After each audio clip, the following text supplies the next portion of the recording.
founders will spend most of the time closing one round and start preparing for the next one because that monster needs to be fed. I was in many DEI tick box exercise meetings where people were not interested to invest, but they were interested to just have that call so they could say, we speak to these many underrepresented founders. Behind this statistic is a story of resilience. At 12 years old, Francisco and his family fled civil war in Angola and started again in Brazil. Years later, he started again in Portugal, then again in the UK. Most people start over once. Francisco started over 3 times. The one constant was sport, whether in Angola, Brazil, Portugal, or Bedford. Basketball gave him community, purpose, and resilience. This is the power of sport. It's sort of a universal language. It doesn't matter where you are. You can play basketball, play football. Sports gives you that balance, gives you a community, gives you some friends, gives you a purpose, teach you resilience. You're not going to win every time. Yeah. You're not going to do things well every time because then you come and face the world and you, without knowing, you are ready. You won't crumble. You will just carry on. Today, Francisco is the founder and CEO of TeamSportz, a platform helping the next generation access the power of sport. This is a conversation about resilience, entrepreneurship, identity, access, and why some people keep going when others would have quit. This is Francisco Baptista's story. Welcome, Francisco, to Being Actor. Thank you for having me. On this incredibly hot day, it's 30 degrees in the studio. You couldn't have picked a better day. I know. I should have maybe waited to the normal summer day in London. Yeah, exactly. So thank you so much for being on the podcast. My pleasure. I've been very excited to have you. I brought a prop with me. Oh, I love it. To keep us company. Yeah, good. So first, can you tell our viewers and our listeners a little bit about yourself? Sure. Ooh, where to start? I'm Francisco. I am the founder of TeamSportz. I come from a technical background as a software engineer and turned founder. Love sports, combined the two, created a business. That is pretty much it. Yeah. There's probably more to it. Yeah. So we originally met in, was it 2019 or 2019? 19, I think. So it was just before or during lockdown. Yeah. When we met. Yeah. Yeah. There was like the summer before or something. Yes. You currently, you founded and you run TeamSportz. Correct. Can you tell people a little bit about what TeamSportz is? TeamSportz is a sports platform. What we're trying to do is to help sports clubs and sports organizations run smoothly. So it is very complex to run a sports club. There's a lot of people involved in running a sports club, from parents to players to coaches to staff to venues, referees, officials to leagues, and the list go on and on and on. And so TeamSportz is trying to make the life easier for everyone.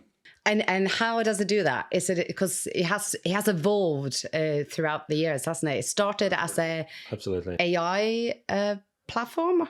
Absolutely. I think when we met, TeamSportz was already in its second iteration or the second pivoting.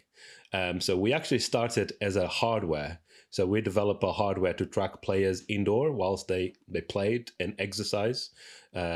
And that was the first actually version of TeamSportz. And then we pivoted into a computer vision, machine learning, which enabled athletes to exercise and train just using their phone, which was super cool, a great piece of technology, way ahead of its time. Back then, I had to explain what AI and computer vision was. Oh my God, yes. Exactly, yeah. You were way ahead. Way ahead of our time, yes. People were worried about, they instead of doing the exercise, they often would look at it and think and be so amused about it. And it's like, you need to carry on doing it. Just do it. The thing will track you. So that was awesome. That's when we met. And then we now, I guess, in our third iteration, where we've got a wraparound platform that helps clubs not just with the performance of the athletes, but also with admin, collecting payments, and running the club. Yeah. So. Cool. So we're going to talk loads about TeamSportz in general and what kind of motivated you to start it and stuff.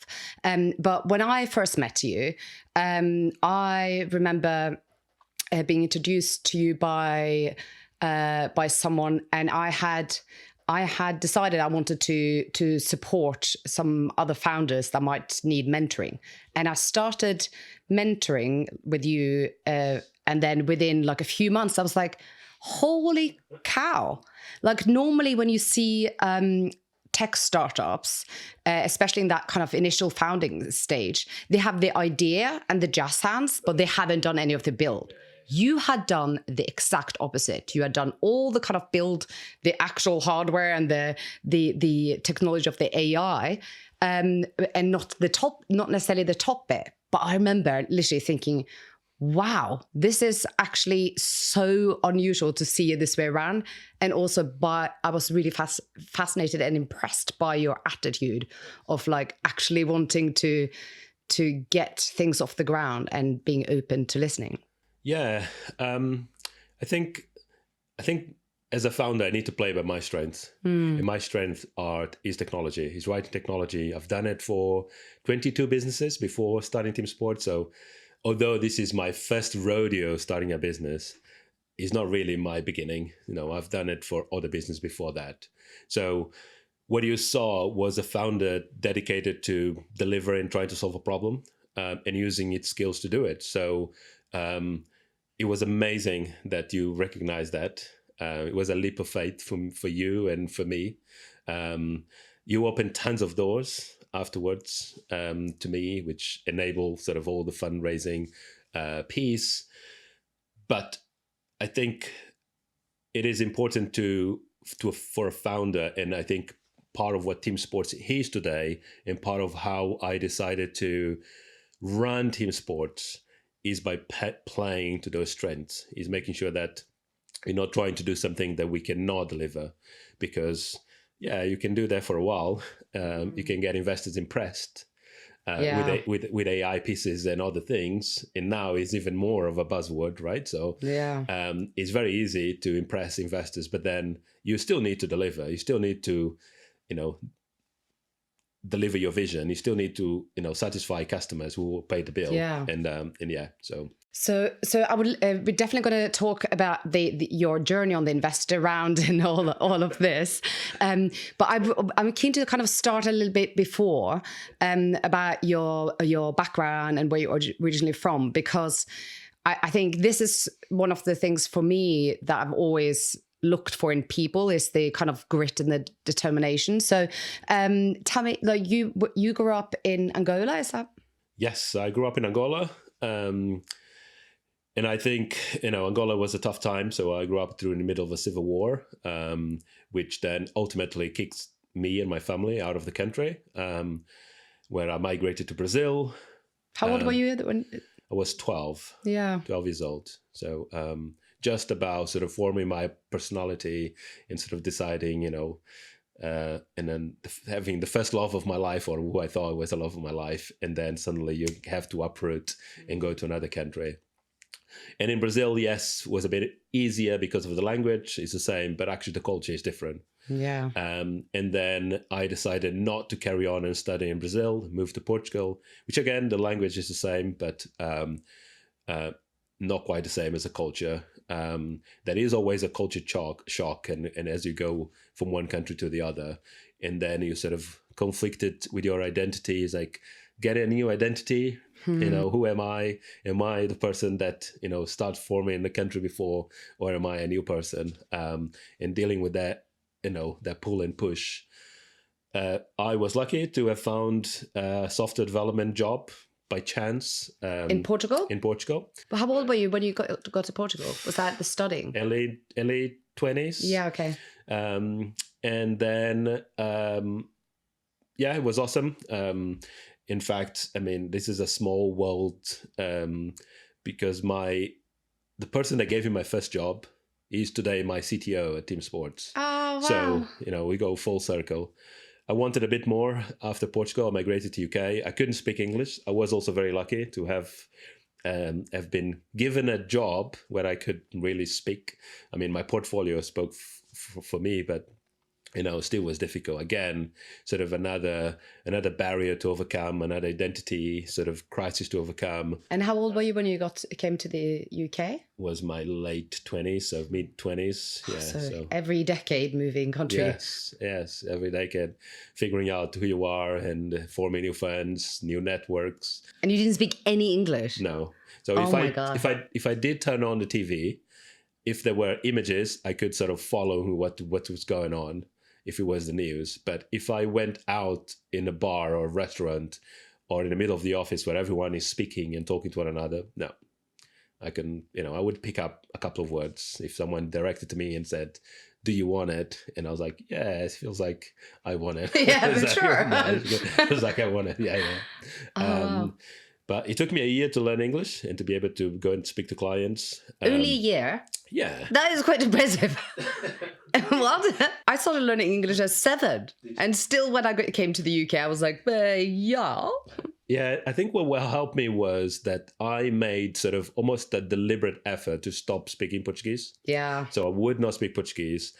If for any chance I would bump into someone on a shop on the street, or someone that thought, "Oh, Francisco, where are you from?" "Oh, I'm from Angola." "Oh yeah, I speak Portuguese.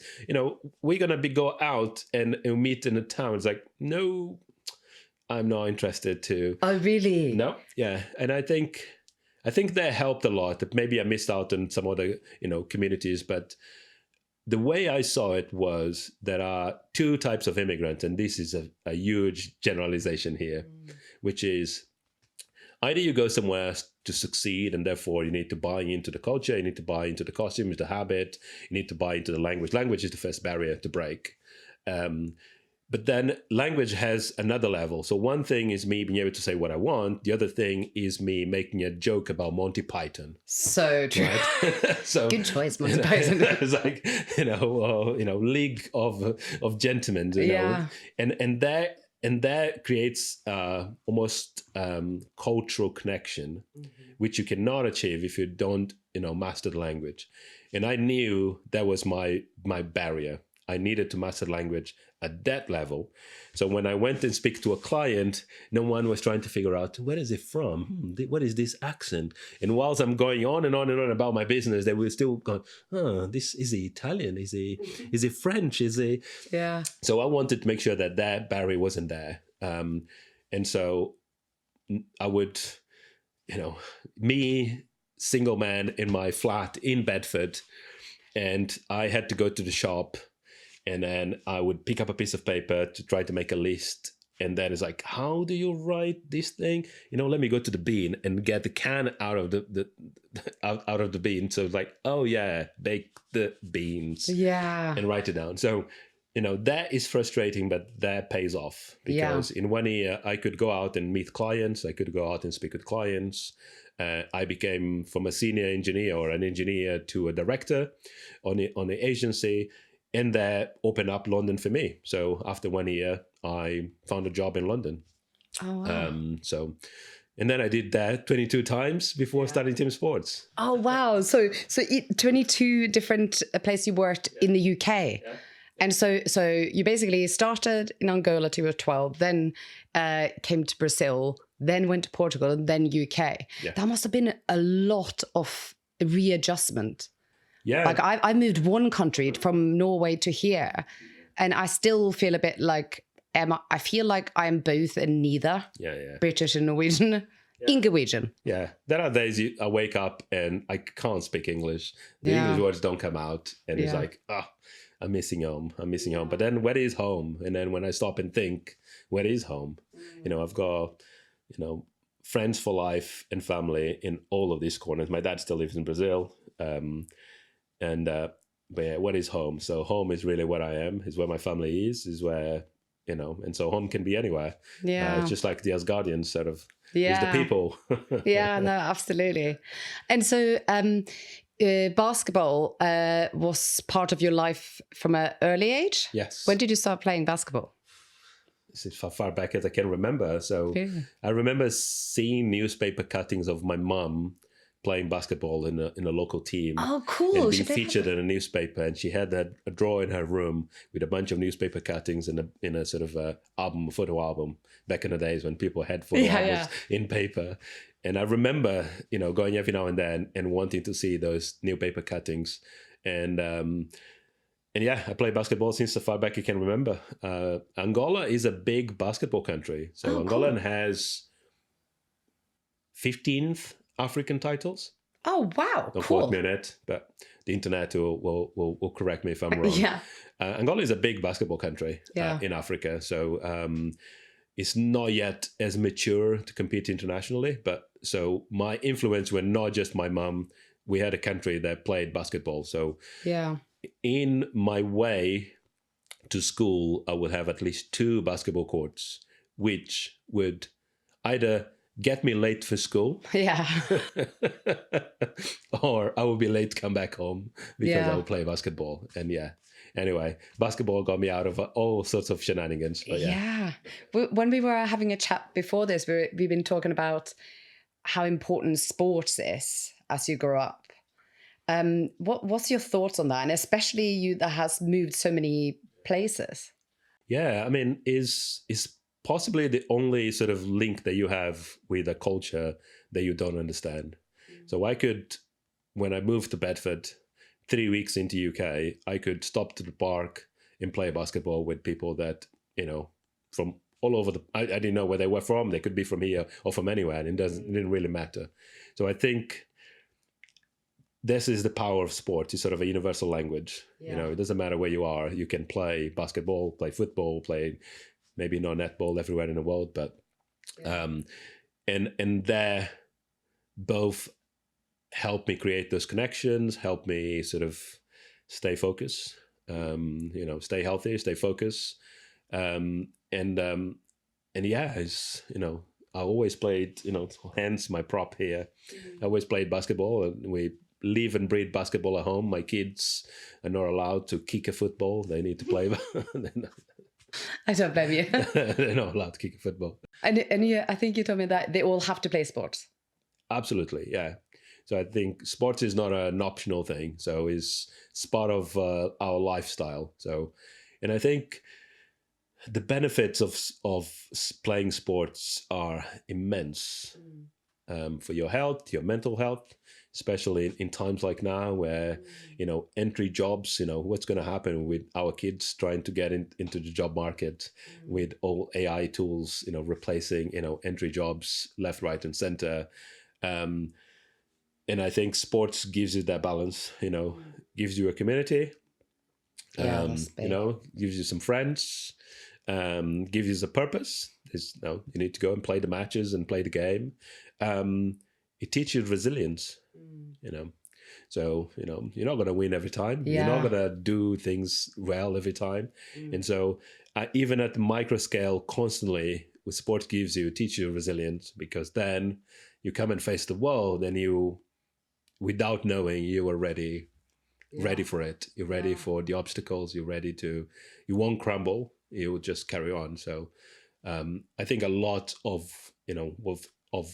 me growing up playing sports, moving around, survive and escape a civil war, all that is packed into why TeamSportz has not folded, like many startups folded, right? So for sure. I think that is the thing that I recognized in you, which is why I decided to invest myself. So I sold my agency in 2017. So 2019 was towards the end of the earnout for me. And 2020 was the last year. Oh, surprise. But the thing that I always looked for in people, and the hiring people or friends or anything, it was like, do they have the kind of right mindset? Do they have the resilience? Do they have the grit? And that is something that I could recognize in you immediately, that you have that kind of resilience to keep going. And for me, I don't do any angel investment now, so don't start asking me. but when I did do that, like my main thing was to look for that, because the idea can be great, but if it isn't completely, with your heart and something you're really interested in, and that you don't have the resilience that when things get difficult, because it is really tough to start a startup, especially when you're looking for funding. Absolutely, yeah. There are so many unknowns in starting a business, that, no literature book ever really describes what it's like, right? And there are the more obvious things, you can't hire someone, or you did hire the wrong person, and then you regret, and then you lost money and so on. But there are so many other small cuts, paper cuts throughout the journey. Cuts. There are so many paper cuts that, you definitely need to be doing because you love doing it. Otherwise, I think it would be very difficult. Also, especially because I'm on my own. So I am competing against myself. I'm approving my own decisions. Yes, I've got you. I've got a handful of angel investors really invested in my success, which is awesome. I know that I can always reach out and I can ask questions. But there are questions on how the business is run and the bet that the business has to make that no one else can answer unless you are, embedded into the business, right? Yeah. Those are the ones that create all sorts of paper cuts that, you just don't find in any literature, in any book. That's true. And so, yeah. This is one of the reasons that I set up my business just on my own, because it's so much of it that goes on almost like a subconscious level of the gut instinct. And trying to explain that to someone else and get the buy-in to be able to make the decision really makes it challenging. But on the other side, it also makes it incredibly lonely and a little bit scary, because you have to back your own decision even when you make the wrong decision. Yeah. I remember when we had to pivot from hardware to computer vision and software. It felt like a punch in the gut. Why? Because that seemed like... They are two worlds apart. Yeah. Right? They are two worlds apart. Yeah, obviously, there was software on a hardware solution, but those are fundamentally two different businesses. And so I applied for an accelerator with the hardware solution. By the time the accelerator started, I no longer had the hardware solution.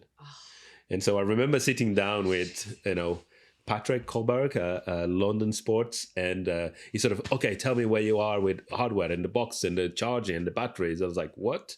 We're talking about, oh yes, I forgot that you don't know that I already pivoted. He's like, no, now everything exists on the phone. It's just a computer vision and machine learning and AI. And so luckily they didn't kick me out of the accelerator.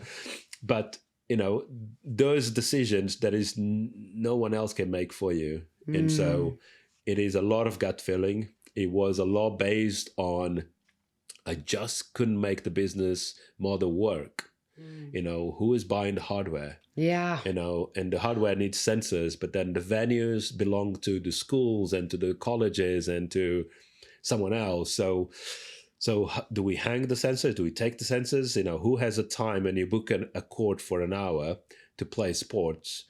Who has the time to then place sensors around the court? So the sensor had to be there, but then there will be privacy concerns. Like, they are just radio waves. The box, and there was no camera or anything like that. But explain that to a school, to a local authority, that this, is like, don't bother anyone. I even had questions about, would it creates radioactive, is it radioactive? And the kids, there are kids running around. Is like, is this going to affect the kids? It's like, And so I think, listening to all these signs and sort of like, I could have drank my own Kool-Aid, Which many would have done. Yeah, which would have, I promise you, would have been easier. Yeah. It would have been easier to be able to sort of figuring out how to make their hardware work. And that was difficult. And there was no one else could make that decision. And I had to face the team. I had to say to the team, hey, you remember that we were like all in this motion tracking with hardware. guess what? This project that we've been doing, this hackathon on the side, actually is going to become what we're going to be doing next. And you need to buy in, because we were 100% that way, but now I am 100% sure that we're going to go that way. Yeah, and that's difficult. And there's no one else, no advisor, no one else you can explain that can tell you sort of how you're going to feel, how you're going to get courage to speak to the team, how you're going to move away, how you're going to rebrand, how you're going to change your website, the copy, the message, the emails, it's like there but are those pivots, tons of paper cuts. It's like, but those pivots are quite critical, right? So I do think that if you hadn't done that pivot, it might have been easier, but it would have the potential that it now has. So I think, but that's a problem. You only see it afterwards. Like, I made loads of decisions like that when afterwards I'm like, yeah, that really worked out. But when you're doing it, you have no idea. Absolutely. And I think people don't like to admit that. So when we bet in developing TeamSportz as an API first business, meant we needed to put the work upfront. So it was harder to start TeamSportz in this current implementation as an API. And you see the money going your way. You see no money coming in. Yeah. No one is paying for an API because people want ready-made solutions. Yeah. But you need to build an API in order to build on top of it an app and something. But now we can build things so freaking fast. Yeah. It's like we can build features and solutions so freaking fast because we've got a robust data, set of tools in an API ready, first talking to one another. We can build anything on top. Yeah. Tell me you want a new feature and it magically happens in a couple of days, whilst it will take business, months to be able to deliver. That paid off. Yeah. Did I know 100% they would have paid off when we decided to build as an API first? Absolutely not. No.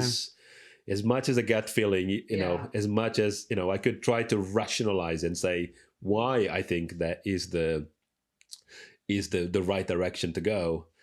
But I am not sure how much that rationale wasn't me telling myself a story to then tell someone else. I think that's what the challenge is with gut feeling. So we say that all decisions actually happens in the limbic part of the brain, which has no capacity for language. And then we post hoc rationalize it afterwards and we call it reason. Exactly. Now I would like to talk a bit about that first part of the journey of like the startup and funding part. But when we first started working together, obviously I was working as a mentor. I just started off doing mentoring. And one of the things that we'd done in my agency for many years was the DISC behavioral profiling. And I asked you to do one of those behavioral profiling. You did. What was your thoughts? Oh shit! I met someone that is away with the fairies. but I have to follow the process. Probably in a better place to say this than I am, but is that I think TeamSportz for me is an opportunity to learn, and I do this with everything. And I had to learn that you are always right and I'm not always right. And that is only possible because I needed to trust the process. Yeah. And so, yes, it felt like, oh shit, what I got into. Yeah. But then I remember you sort of, we sat down here and you had notes against my profile and I was like, why? And I think I remember I thought this was just a tick box exercise, but now this is actually real. Oh dear. Okay, let's go for it. Yeah. And then you went through the profile and you're like, this is where you stand, and then I remember clearly you saying you're gonna find it hard to hire people.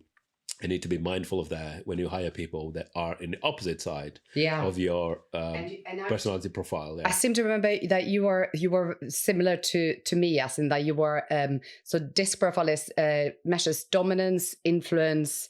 I think sometimes they call it compliance and stability. And so your profile was DI, dominant influence. So the main, I don't know, I think you also had the analytical side, the compliance. I think you had D, S, and a little bit of I. And so yours is very like straight, like this is what we're doing. It's motivated by action, by analysis and making sure it's exactly right, but not as much of the whole stability and getting people on board, because you wanted to go in. And I knew for myself, who also in that D profile, that my challenge was always for people that are a little bit steadier and because sometimes they call it steadiness, and that is like the opposite. So that's why you were like, oh yeah, okay. Yeah, it was like, okay, I need to do this. Let's go and do it. I've done hot yoga, so I might as well just sit down here. That's the same association as hot yoga. let's sit down here. It kind of feels like it now. Now it feels like another hot yoga session. But I then end up hiring someone else that was completely opposite to me, and I can thrive in an environment where priorities are changing by the day. So for me, it does not bother me whatsoever. So it's sort of like, we're going that way. Oh, no, we're going a little bit that way. No, we're going to go that way. No, you know what? Let's pause this. Let's start this thing here. And then let's experiment with this. And then let's pause there. Let's start something else. And then, oh, do you remember when we started a few weeks ago? Yeah, let's carry on doing that, because actually that is important now. Yeah. It wasn't back then, but then it wasn't, and then it was, and now back again. And that for me is fine, because I think I am okay with the fact that I don't know everything, and that starting a business meant keeping my ears on the ground, understanding what people really want, decipher wants from wishes and from needs. Sometimes it feels like it's exactly all the same, but actually it's not. Yeah. And sometimes you have to test if is this just a wishful thinking, or you actually need this, it solves the problem. And sometimes you can only test when you do the work. And so in TeamSportz, we've got a strategy of forward development. So we develop features up front because we want to test if they actually solve problems or not. But going back to the personality disc, a few people in my team would struggle terribly with that, and they would have panic attacks. They would need time off work. They were, they couldn't handle conflicting priorities. They wanted a straight line. And know exactly what was happening in the shoulder. Their stability, they wanted exactly that. Like, tell me what to do, and we're going to be doing that until we go and do something else when we finish that. Yeah. And that is not a startup. No, exactly. It's not a startup. So, yeah, that's so interesting. So, I think a lot of founders are more likely to be the fast-paced action people, and a lot of doers tend to be more like wanting to have doers are more like the implementers. So that was quite a challenging first. That was quite an interesting start. Yeah. But I mean, having access to you enabled me to raise a fund with angels, and you. Yes, let's talk about that. Let's start about. So by I think it was must have been like, was it 2020? 2021, yeah. 2021. Yeah, because that's we when did you start, sort of half and half sort of rounds. We did an initial round, and then so anyway. When we started the first round, I remember starting kind of introducing you to people. And I had never really done the funding rounds before either. So but I remember you saying like, "Oh, you should lead this." I'm like, I don't really know. I was like, okay, let me read up on this. And I remember starting to introduce you to people. And then one thing that really struck me quite quickly is how difficult it was to get people talking to you if they thought you were after money. So do you remember what I said immediately at the start? Ask for advice. Yeah. Don't talk about funding. Ask for advice. I think as an initial strategy that really worked. Yeah. I met Rand in the back of sort of wanting to have some advice, and then he turned into an investor. At the beginning, that was a great start and approach. Very soon, that was overcome by the fear of missing out. Yeah. Then very soon, then people wanted to invest because of the investors that decided to invest. Yeah. Do you remember we were talking about this? We were like, what? I know. Yeah. And I think this is maybe something that people don't like to admit, which is not a meritocracy. I think there is a strategy to it. There is an approach to it. There is a mindset to it.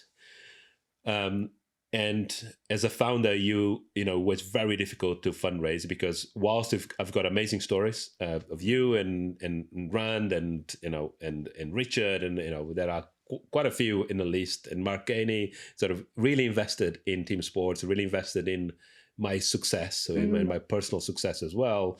Sat me down to do a personality test, and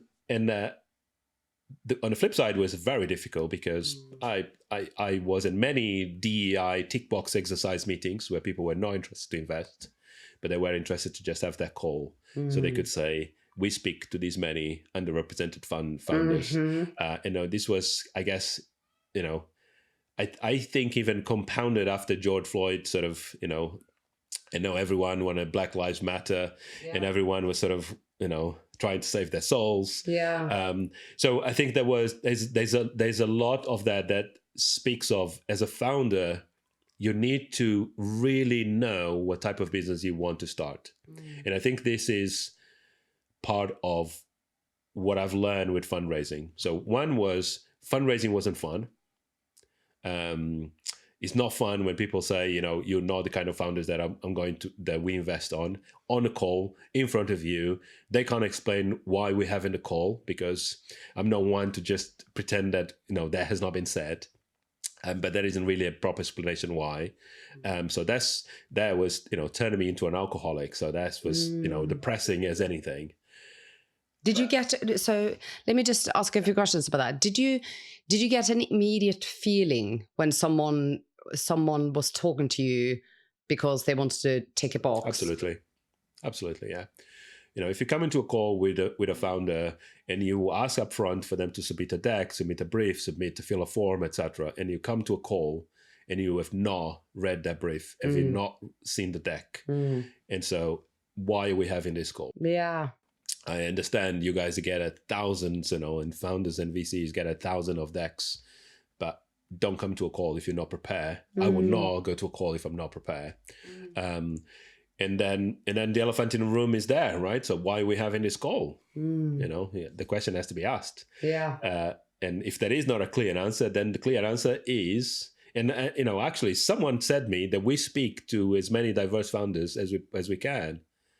It's like, so okay. Speaking to them, it's not the same as actually hearing them, though. Look at the numbers, right? Even back then, the reports were saying that a founder like me, a Black African, would get 0.24% of the funding that is sort of dispensed, and that is sort of across the board, from grants, from university funds, from VCs, from friends and family. I mean, founders like me don't have a lot of friends and family that have got disposable income, right? So the numbers are shocking, and I think that is the attempt of cover up can just go so far, right? Because people see through the bullshit. Yeah. I could see it through the bullshit. It's tough, but I could see it through the bullshit. And I think the advice to founders really should be, how do you know what kind of business do you want to start, and what is the role that you're going to play on that business? Because if you go through a fundraising route, fundraising is like a monster that needs to be feeding all the time. So founders will spend most of the time closing one round and start preparing for the next one because that monster needs to be fed. And by the way, that money is not your money. And if you raise money for the sake of raising money, you're going to have people on your ears and people around you asking for things and asking you for pivot your business because they think they own, a great deal part of the business, right? So that fundamentally is a different type of different type of business, but also requires a different type of funding, a founder sort of group, because I am a sole founder. So if I spend my time fundraising, who would build the business? Yeah. Right. The reality is that's the part that I enjoy the most, really. Yeah. But who would build the business, right? So, and so you gotta know sort of what are you getting yourself into, because yes, cash in a bank is awesome, but is there a guarantee of success? I don't think so. I mean, for some people, make posts about how much money they raise, and as if there was a, success sort of criteria. Yeah. But reality is that we know that depending on your profile as an individual, and your background as an individual, and your race as an individual, you will have access to more capital than anyone else. Yeah. It's as simple as this. So, and so, is there really success if you raise because you're white male, Oxford educated, and so yeah, it is. I knew it was different. Like I also experienced the difference as a woman, but I was shocked at how some of these calls went because I sat in on a few of them. And I also got the feeling that they weren't really interested, or they were. I think also something I picked up on a few times was that they seemed overly critical or questioning your development knowledge or your technical knowledge. And that got me raging mad. How did you keep the anger? Because it's so unfair. I had questions. You don't come from you don't have a PhD in AI and computer programming. So how are you writing? How are you putting this together? Something like that. It was like, well, I don't know. It's there. So go and try it. Download it on your phone and try it yourself. Yeah. But yeah, I think one thing needs to be said is that you need to be prepared if you want to go that route. Really prepared, and because that route is brutal. There is a monster there that needs to always be fed, no matter what, is demanding, is needy, and raising capital from the wrong people, becomes so ever time consuming for you as a founder. Yeah. Because then everyone was an individual update. Today, I mean, I have a handful of angel investors, but I still have to fill in update on format that people want to be. So they don't want any format. No, right. And so my time is not respected that way. So imagine if you spend time round after round after round. Probably there are ways to shield yourself from that sort of thing, but regardless, that is a type of business. That is not the business that I wanted to start. And the founding round, amazing, was successful, really helped me to start and build TeamSportz as it is today. Met a bunch of amazing founders that take time of their day to help me. But that is not the kind of business that I wanted to build. Because I wanted to spend more time actually solving problems. I absolutely love to be able to go to a venue where I know TeamSportz empower a competition, an event, a game, a match to happen. And I'm there, and people's like, yeah, that's the man that created this thing that in the app that we're using. And there for me, there's nothing better than that. There is no better success than the success that is my customers telling other customers that they should be coming to TeamSportz. Yeah. That is the kind of business that I wanted to build. And I'm glad that I realized soon enough, stop fundraising. Yeah. Admittedly, I could have raised more capital. But I knew that if I spent one more year raising capital, would be one more year delayed on starting the business. And also for you personally, I remember it really took its toll. Like I do want to quickly also talk about what you think, because I think people think money and funding is money, but it never is just money. When it is, especially when you go into angel investors or VCs or funds, they all have different requirement, and especially with angel investors, I think. Like you really opinions. Yes, different opinions. Yes. What would you? So first of all, what would you say is the ideal angel investor? Like, what, apart from money, what should you be looking for? I think I didn't know that, and it was not part of a strategy. I'm happy to admit that. But the fact that none of my angel investors know anything about sport. Yeah, that's so true.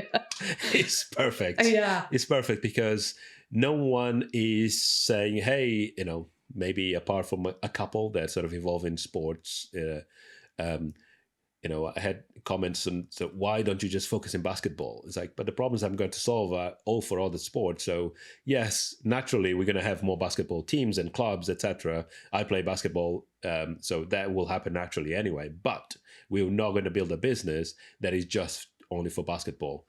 And that was an opinion of someone that understood a bit more of sports, or at least they thought it.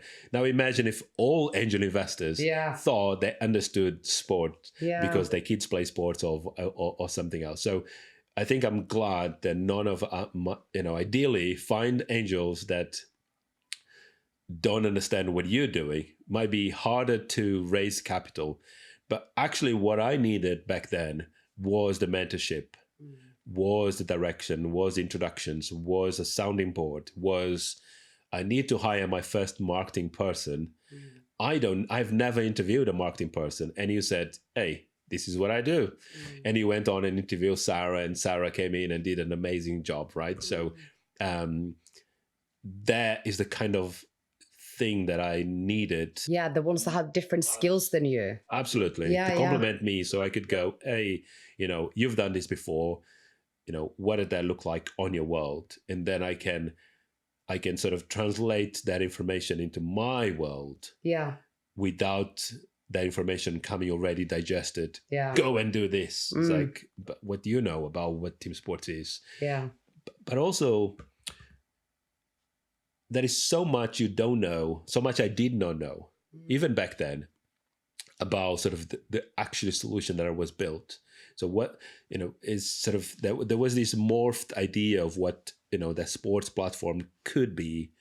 I had that vision of sort of the problem that I wanted to solve, but what is the shapes and the corners of TeamSportz? That wasn't clear even for me. No, right. No, absolutely. So we've done tons of experiments. We build features that we decommission, is sitting there somewhere in our code base, and then we'll touch in it again. But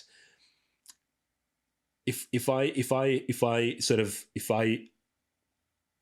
had angels that thought what the shape of TeamSportz would be precisely, maybe they could persuade me to build something that actually my audience is not interested in. Yeah, because you need to listen to the audience, not the fucking investors. Not investors. No, exactly. So 100%. So it was sort of a bless and a curse, I guess, in one way. But I think back then was so early in demo teams for TeamSportz that raising investment from angels that had no idea also translated another benefit, which was all of you were interested to see me succeed. Yeah.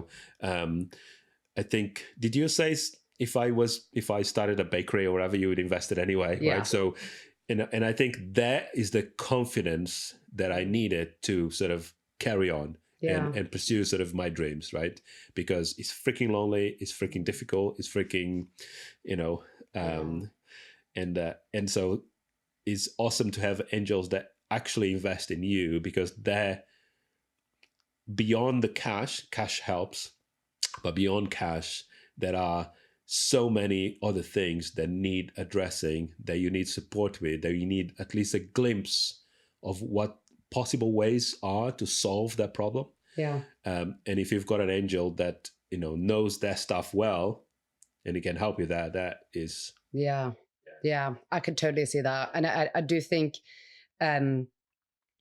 To be honest, I think in angel investors that have a background in SEO and marketing and stuff is very useful.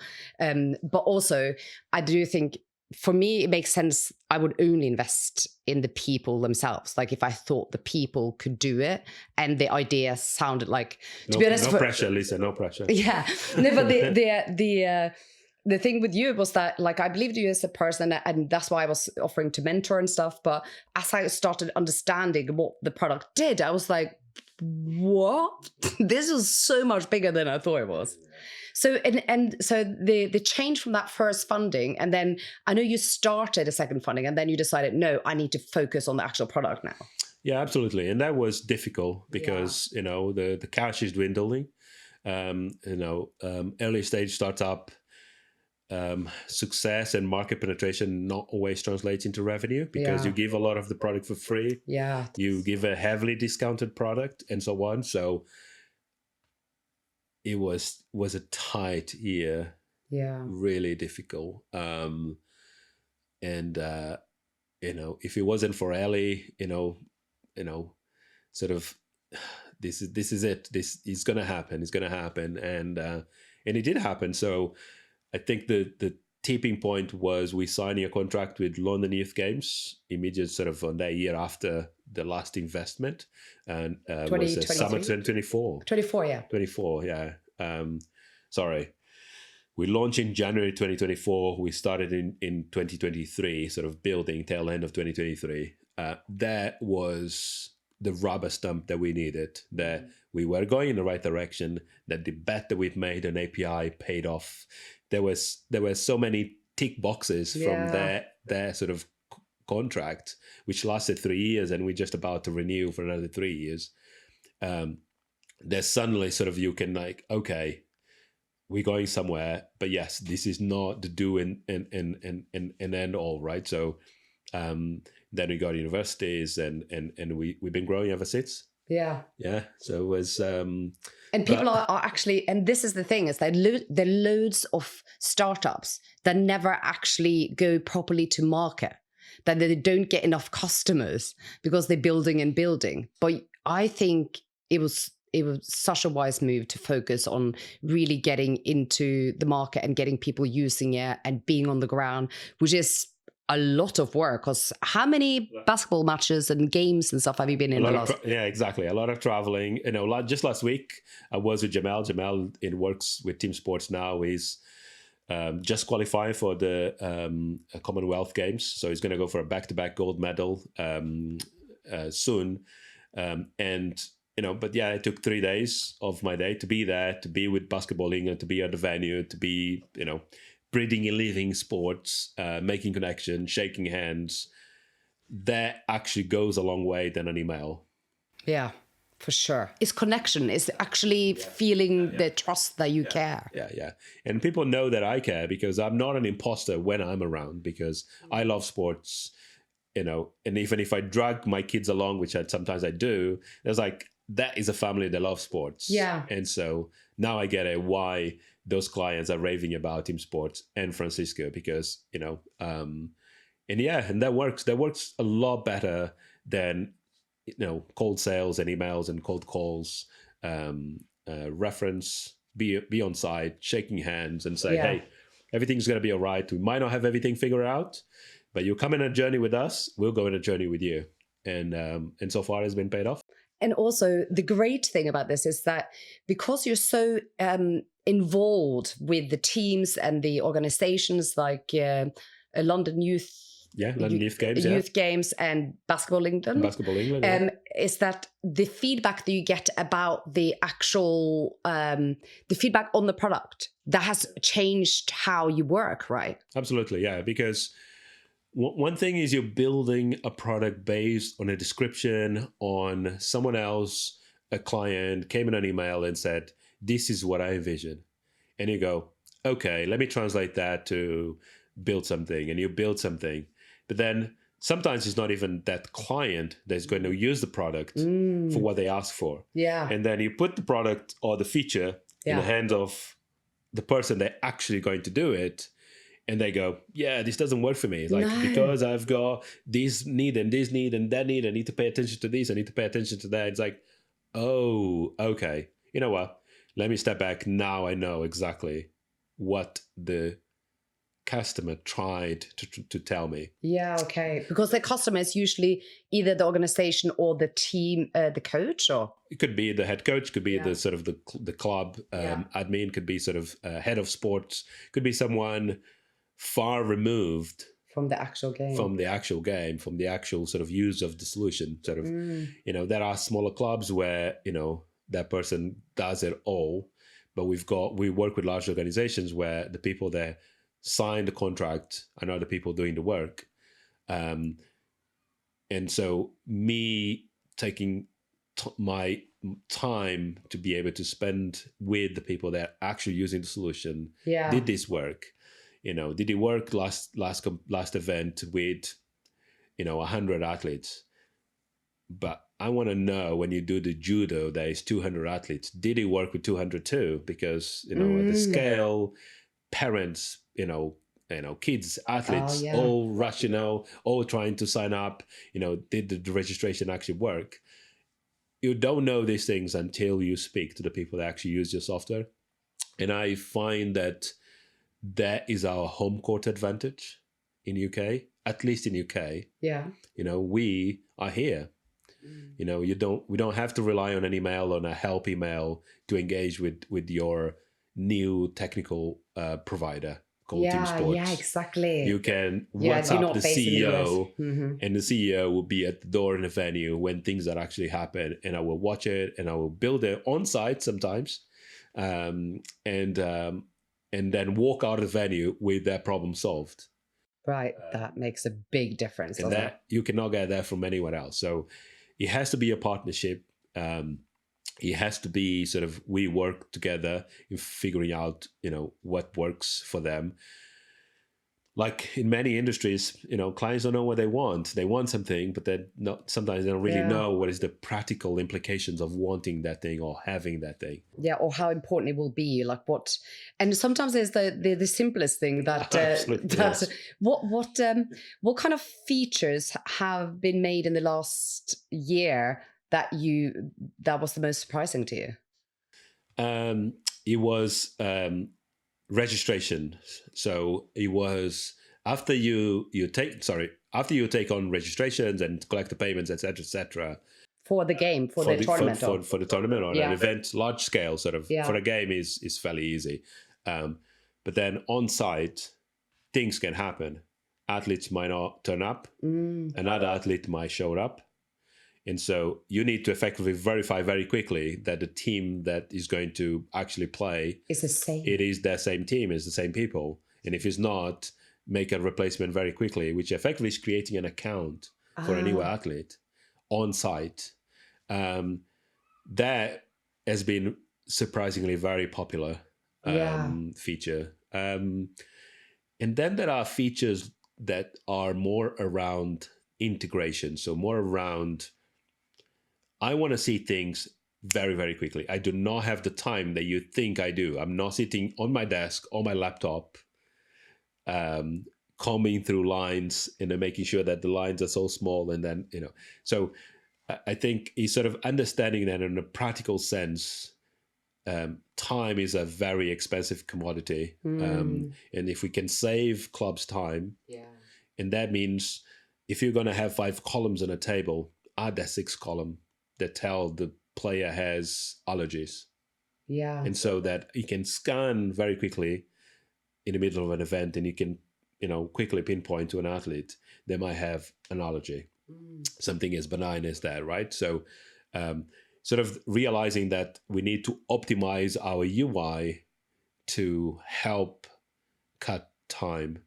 You know, sort of, you know, because people are not sitting on their laptops, they are on the go, they are on the phone, you know, they're actually doing just arrive at the venue, you know, they need the last minute update to everyone, and that needs to be very, very quick. So that has been an interesting journey. It's I think it's so fascinating just how And there's so many, and this is obviously the examples we're giving now is basketball, but London Youth Games, that's every sport. 23 sports. 23 sports. 23 sports. Didn't even know there were 23 sports. I'm no sports person. See, this is why you shouldn't have angel invested and know what you do. It's like, well, I did start. I could have thrown any number right here now. I could have said. Well, apart from basketball, because I did start the first basketball team in my hometown, but that was only because I heard that the government would fund any sports team that didn't exist, and there were no female basketball team. So I've got it set up, got a coach and everything, and then I quit after 6 weeks because I was shit. I was an entrepreneur. Decided to invest in TeamSportz. Yeah, exactly. So in terms of so we've gone through the funding round. So where are you now? Are you building to get to profit, and are you still looking for funding, or what? No, we're not looking for funding. No, I think that this is when they will all pop up, I'll tell you. That's like an exclamation mark. I think we would consider funding only if it was very strategic funding. So if the NBA is watching and wants to invest in TeamSportz, so because there's not just funding for the sake of funding, there's funding that will open doors and enable sort of market penetration, growth, sales and so on. So that sort of funding, more than welcome, but that sort of funding is very difficult. Often comes in a form of acquisition, which was eye-opening last year. A large provider came on a call talking about acquiring TeamSportz, which in a true, you would be proud of me because in simpler words, I showed them the middle finger and I said, "Nah, we're gonna give you a run for your money." Sort of thing.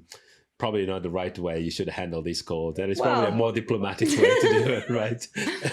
Well, sometimes you have to show some attitude. I know.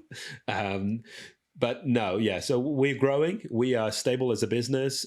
We, fingers crossed, I think next week we might just double in size. So I think we are established brand. People recognize what TeamSportz is. People recognize the effort that we go and the length that we go to help them out. And more, we hold some of key partners and clients in the market, which then become open doors to have other conversations. And so we are from leagues to national governing bodies. Before that, national governing bodies, from leagues to universities to colleges to independent teams and regional teams and leagues. TeamSportz can power them, which is awesome. Is a good position to be. Now is just growth. So now is what is our ability to stay true to our vision, not to get distracted. What is your vision? What would you say is your? Because I think I know this. I think very soon TeamSportz will become a standard, and I think there is a technical view to what I'm saying and a technical explanation to what I'm saying, which is just like HTML. When you open your computer or your phone and you go to a website, you never wonder why that thing worked in both those places.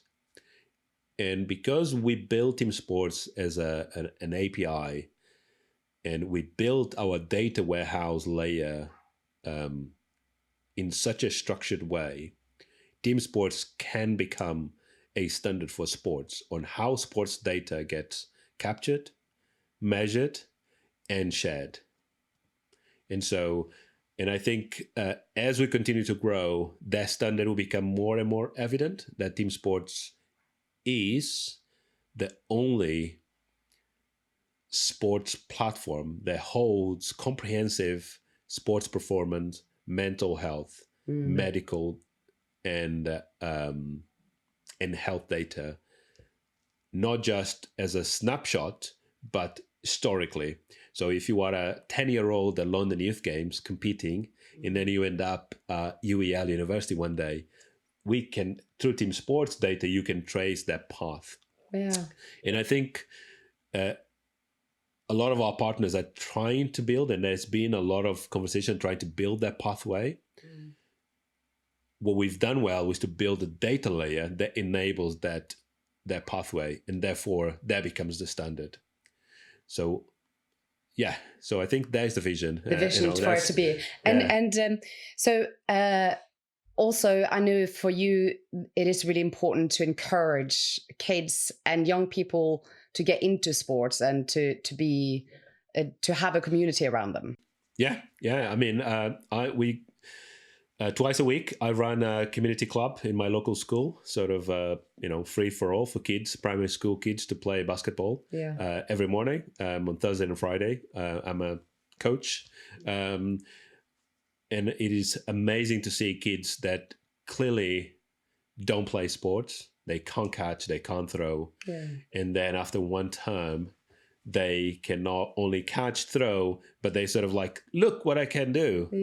And they couldn't throw the ball to reach the rim, and then they can do it at the end of it. So I think that is, I want to be able to do more of that. I think at some point, maybe TeamSportz will create a foundation. I think we've got the power to be able to do so. We have technology, we've got the data, and we'll have the capital to support creating a foundation to continue sort of supporting that and providing those opportunities for young athletes that cannot or don't play sports because parents don't have time or cannot afford or money, and so on and so on. So I think that is sort of the dream vision, is to create a foundation for TeamSportz that will provide those opportunities. And the rest is history, really.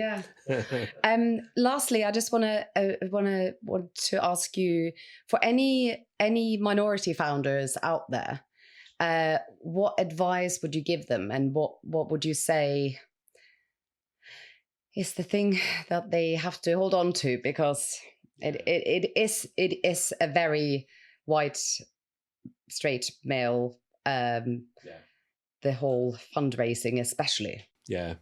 Look, I think it starts with all of us to hold on to the fort, to carry on and demonstrate that things don't have to be the way they are. I think a lot of founders are doing that anyway.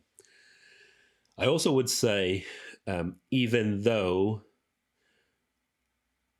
you might not think, there are unlikely people that will be buying into supporting you like you have. I think reach out for help, and the help will be sometimes in most unlikely places. And so don't shut yourself out or don't shy away because of the idiots of the world. There will always be idiots. There will be time wasters. There will be people pretending to want to see you succeed, but not really want to succeed. There will be, but actually, if you filter through all of that, there is a lot of help out there. You got to stay the course, because otherwise we gotta all have to work on the world that we want to live in. Just all of us, to the smallest degree, to the biggest degree, we all have to be able to contribute to that world. Otherwise, we just sit back, we are spectators, and the world could go, we all have the part to play to make it better, for sure. Absolutely, but thank you so much for sharing your story. This has been great. If it wasn't 35 degrees, I would do another. I was playing basketball, sorry. That's why I'm sweating. We had a little match. I was the ball. Thank you so much, Francisco. Welcome. Thank you for having me.